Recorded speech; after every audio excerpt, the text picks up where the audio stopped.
yaitu mengembangkan ekonomi ekologis.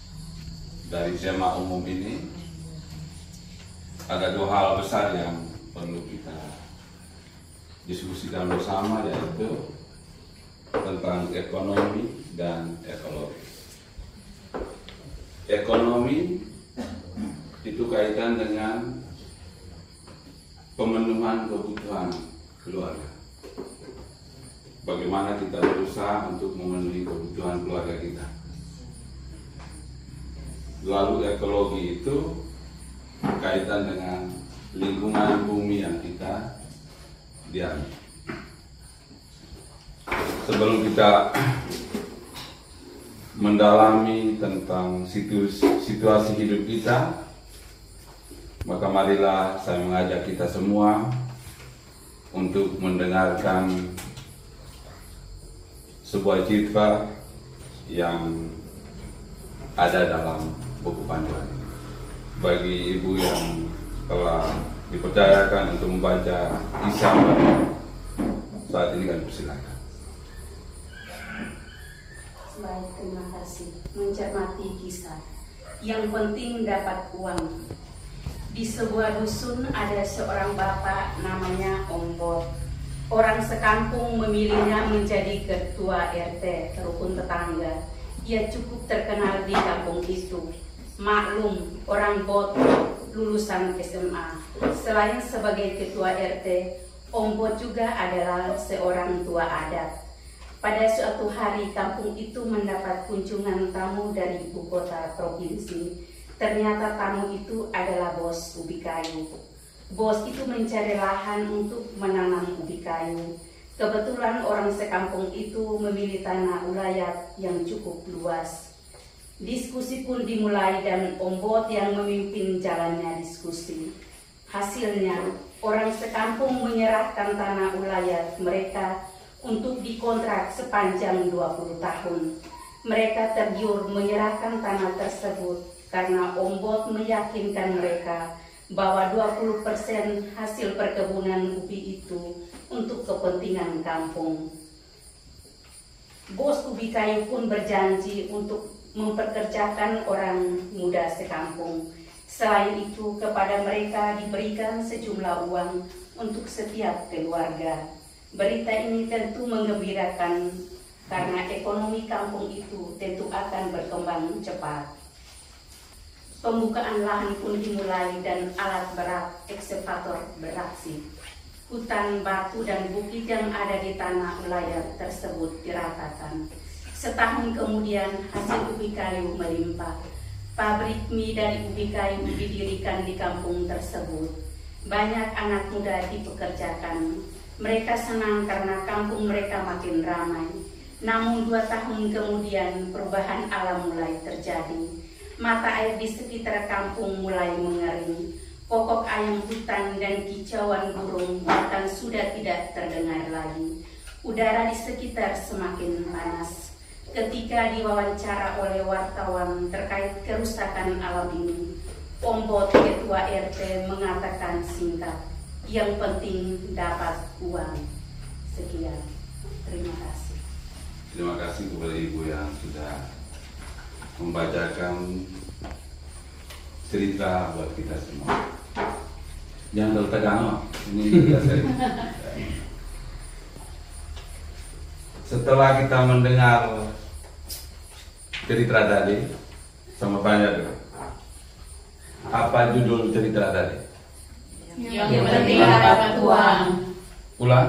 Yang penting dapat uang. Itu prinsip dari Ambon ya? Ambon. Yang kedua, mengapa orang sekampung yang dipimpin oleh Om Bot setuju serahkan tanah mereka untuk dibangun atau ditanam ubi kayu? Karena mereka mendapatkan 20%. Ya, karena 20% dari hasil produksi ubi kayu itu diberikan kepada masyarakat. Ya, yang pertama itu masih ada? Karena generasi muda bisa dapat kerja. Ya. Lapangan pekerjaan disediakan. Ya, terus? Karena dia lulusan SMA. Karena semakin ramai, semakin Kampung semakin ramai. Nah, Itu hal positif ya, yang kalau kita dengar sepintas itu hal positif yang kita dapat. Tetapi apakah itu, yang pertanyaan lanjutan, apa yang didapat setelah setahun usaha itu berjalan? Apa yang didapat? Mereka mengalami Tidak, apa yang didapat dari Setahun berjalan. ya dari usaha itu? Kampung tambah ramai. Ya, satu Lapangan pekerjaan. pabrik ya, Mie. pabrik mie. Ada di kampung itu. ya.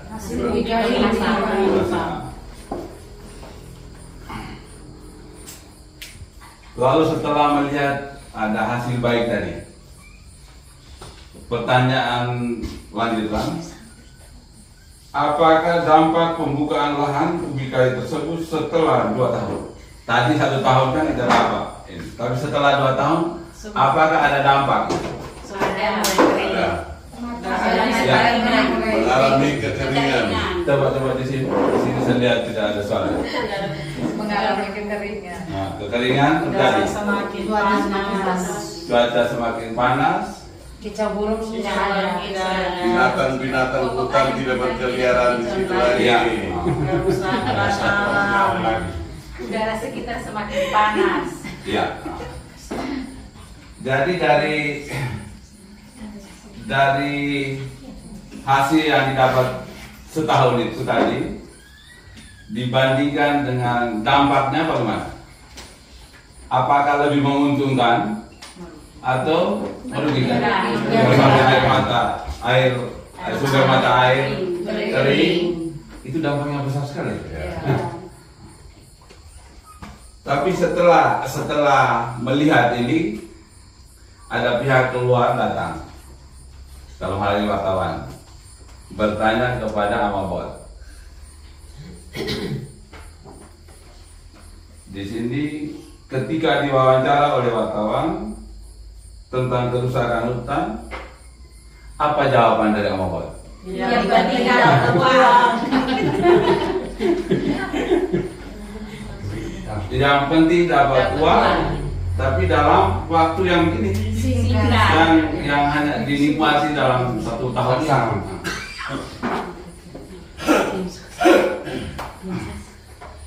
Berkaitan dengan itu, saya minta pendapat dari Bapak Ibu. Apa makna dari cerita yang dibacakan, yang kita dengar tadi? Maknanya,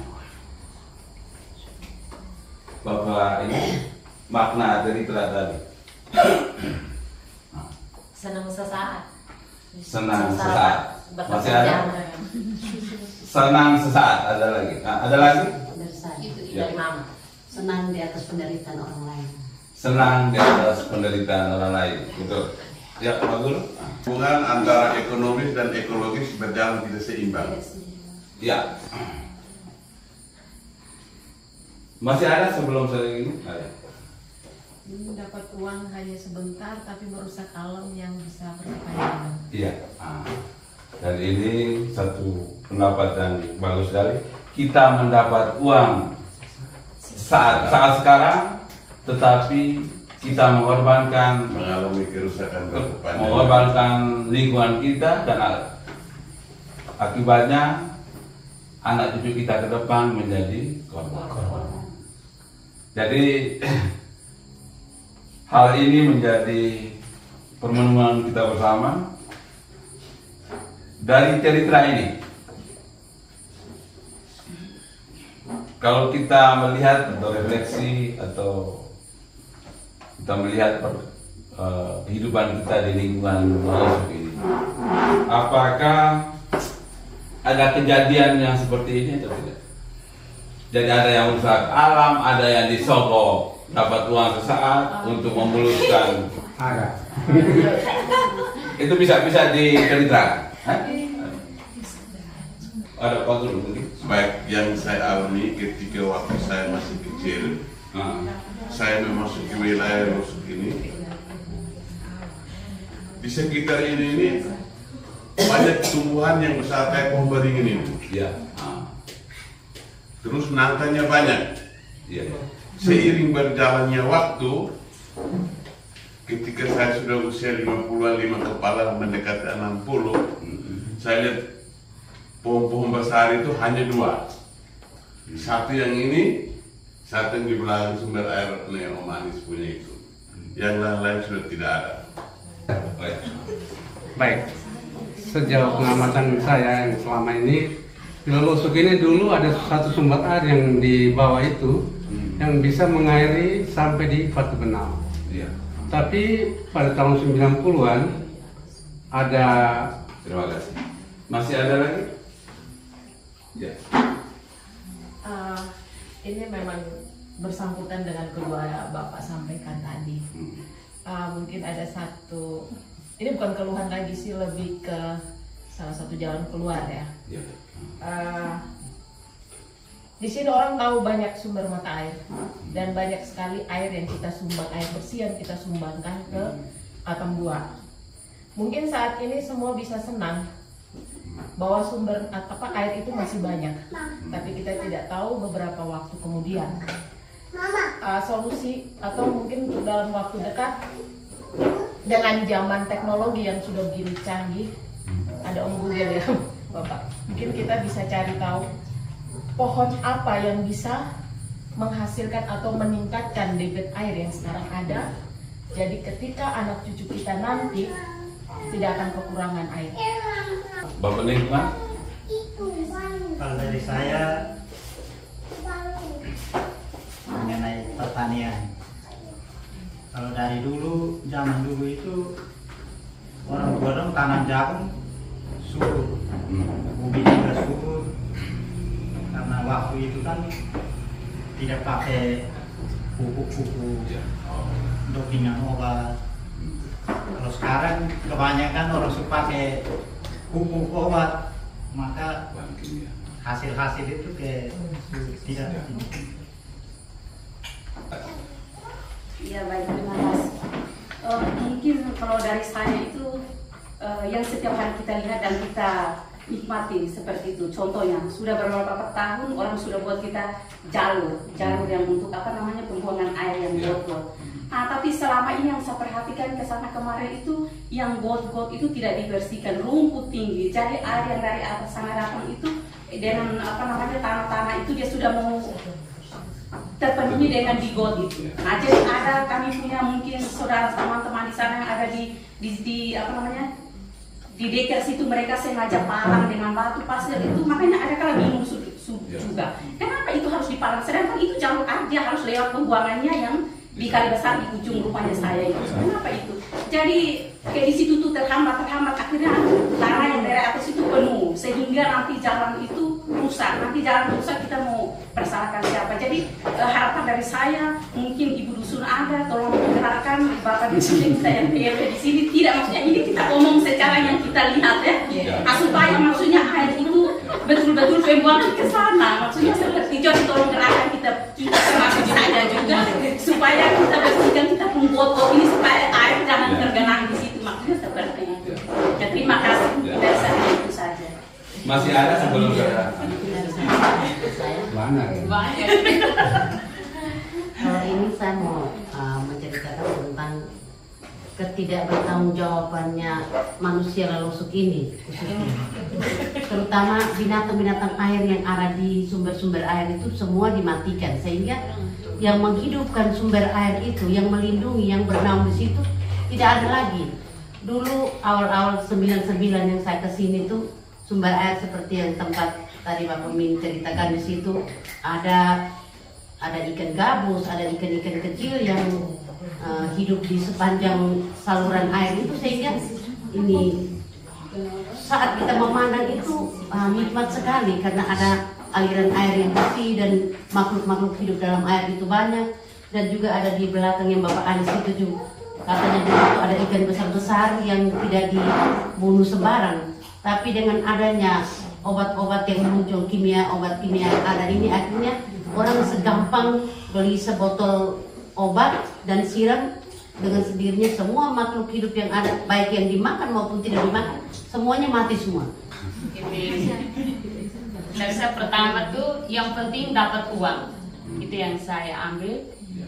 Karena saya lihat di lingkungan Lelosuk ini setiap hari banyak yang punya sumber air, mata air seperti sumur.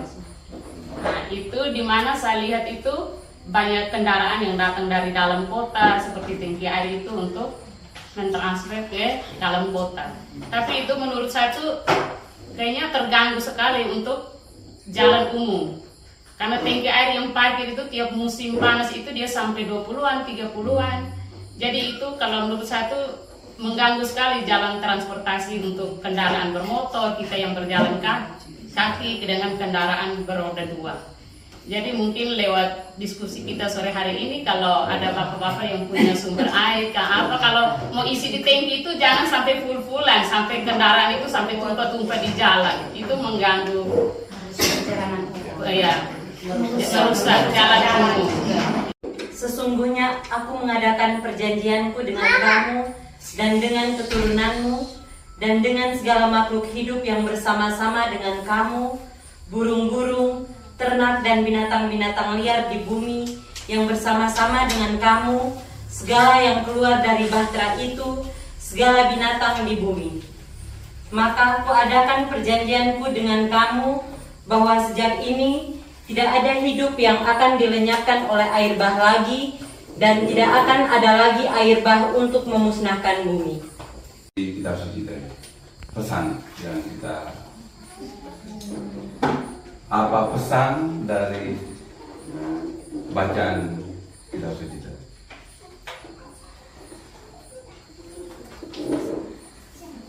Pesan untuk kita. Dan judulnya kan janji Allah kepada Nuh. Saya balik, janji Allah untuk kita itu apa? Bahwa sejak ini tidak ada yang hidup yang akan dilenyapkan oleh air bah lagi, dan tidak akan ada lagi air bah untuk memusnahkan bumi. Lebih melihat ke lebih ke pesan bahwa hidup ini harus seimbang. Seimbang, ya. Ya, manusia dengan alam, binatang, seperti itu. Jadi Ya, masih ada? Tadi ada keseimbangan. Ya. Kalau saya lebih tertarik dengan kehidupan ekonomi harus bersinergitas dengan ekologi. Ya. Karena semua makhluk hidup dan tumbuhan yang ada di muka bumi ini diciptakan oleh Tuhan, Ya. untuk dipergunakan sebesar-besarnya untuk kebutuhan hidup manusia. Ya. Oleh karena itu, manusia di samping membuka lahan untuk memenuhi kehidupan ekonomi keluarga, tetapi dia juga harus mempunyai keinginan, mempunyai niat untuk berusaha melindungi dan melestarikan alam. Ketimbang dengan cerita yang Om Bot tadi, Ya. dia lebih mementingkan uang ketimbang melindungi dan melestarikan alam, sehingga ketika 2 tahun kemudian kekeringan air. Ya. Baik, sekian. Saya pikir itu ya sudah terjawab ya tadi. Keseimbangan, lalu dari Bapak Guru sudah menjelaskan atau menjelaskan tentang tidak omong banyak lagi ya, tadi Bapak Mama saudara-saudara sudah omong banyak. Jadi baik, pertama-tama yang mau saya katakan bahwa apa yang kita sharingkan tadi itu datang dari kita semua. Pelaku-pelakunya itu siapa? Kita. Jadi yang kita omong tadi itu kita tidak omong orang lain, kita omong tentang diri kita. Kita gosip tentang diri kita. Jadi kita tidak gosip orang lain, kita gosip tentang diri kita. Itu yang paling pertama. Jadi itu berarti bahwa kita sendiri menyadari, kita menyadari apa yang sedang terjadi, sesungguhnya sedang terjadi. Dan itu kita tahu dan mau kita buat. Begitu. Jadi baik dengan sharing semua tadi itu kembali kepada diri kita. Sehingga nanti aksi nyata, tindakan nyata tadi itu yang mau kita ambil tadi itu juga datang dari kita, bukan dari orang lain. Karena kita yang omong, lalu kita juga harus lakukan. Bagaimana? Yang sudah kita omong persoalan-persoalan tadi itu, siapa yang harus atasi? Kita. Solusinya itu kita. Jadi baik kita tidak hanya sebatas berbicara apa yang sudah terjadi dan sesungguhnya sedang terjadi dan sekarang sedang kita alami tentang lingkungan kita, ekonomi dan ekologis. Jadi bagaimana kita berupaya? Apa sesungguhnya dengan melihat kenyataan-kenyataan tadi yang menjadi masalah, dan penyebab masalah itu adalah kita-kita ini. Bagaimana kita mendisiplinkan diri kita? Yang paling pertama diri kita. Jadi jangan kita omong orang lain, kita omong diri kita. Jadi tindak nyata yang harus kita lakukan, dan itu sebentar tuh yang kita bicarakan, sharingkan bersama itu harus kita lakukan. Kalau mau pembersihan, mau tanam pohon, jangan pakai pupuk ini barang-barang kimia.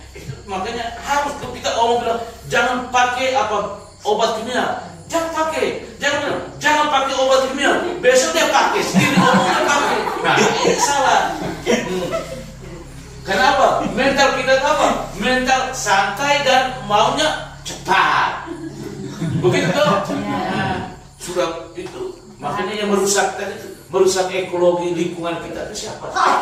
Kita semua yang duduk tadi ya omong-omong. Ini. Muka-muka semua. Kita sendiri yang ngomong, jadi kita sendiri yang buat. Jadi baik bahwa dengan kesadaran itu kita omong tadi, bahwa kita sadar. Ya. Jadi harap dengan kesadaran ini bisa membantu kita. Lalu bahwa kita juga harus turut membantu orang lain. Jangan kita beri teladan yang buruk. Kita sudah sepakat di sini, ini aksi nyata yang harus kita buat. Kita berhenti pakai obat kimia. Tetapi dia pergi omong orang lain, hei, coba beli itu. Nah, ini baru pengaruh yang buruk. Jadi baik sama saudara dan saudara itu. Jadi inti yang mau saya katakan di sini bahwa terkadang jalan pintas yang kita tempuh itu tidak selamanya harus membawa keselamatan, kedamaian, kebahagiaan ke kami. Dia hanya bersifat sementara, jadi tidak bersifat kekal.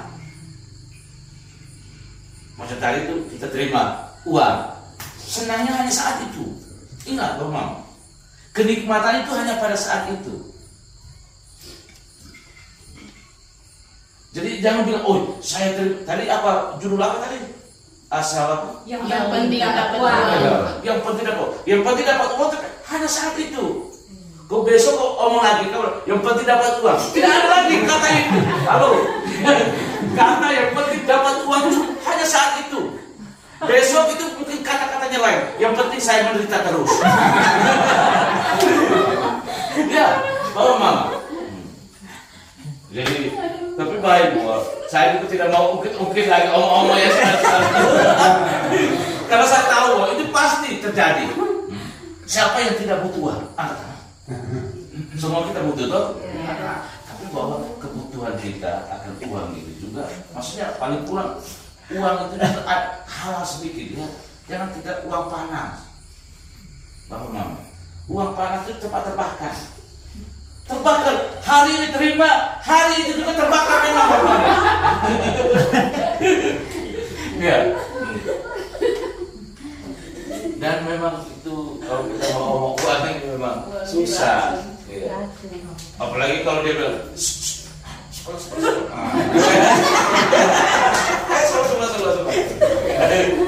ada yang bilang pakai tangan, tapi pakai tangan habis itu. Hei, apa ini?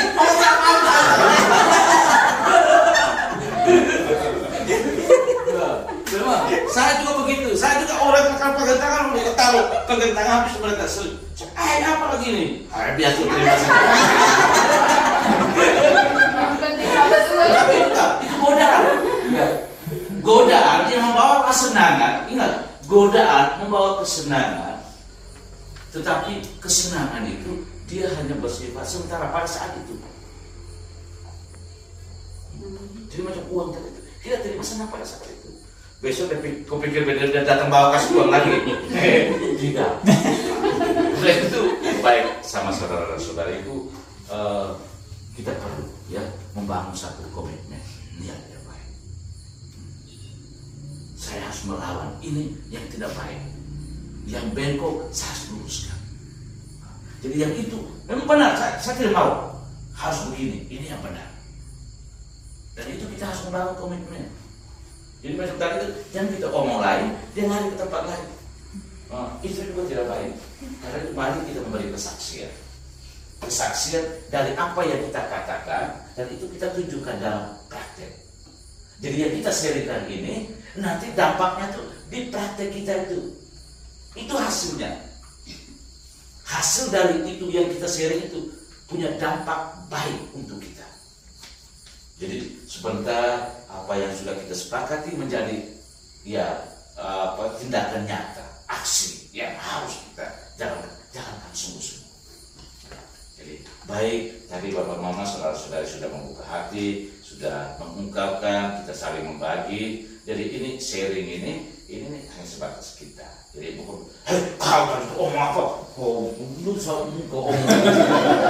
Ini sharing di antara kita, oke? Jadi baik sharing ini membantu, kita saling membantu.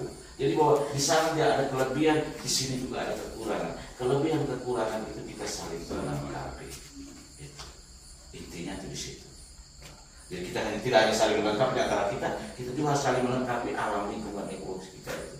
Bagaimana kita membuat yang tadi yang sudah mulai rusak kita tata kembali supaya jadi. Jangan sudah rusak kita buat tambah rusak lagi. Yang kita inginkan, yang kita kehendaki bahwa yang rusak, oke, kita perbaharui, kita tata kembali supaya lebih menjadi baik. Jadi baik, terima kasih. Selamat malam. Ya, terima kasih buat Pater yang telah memberi penegasan peneguhan untuk kita semua.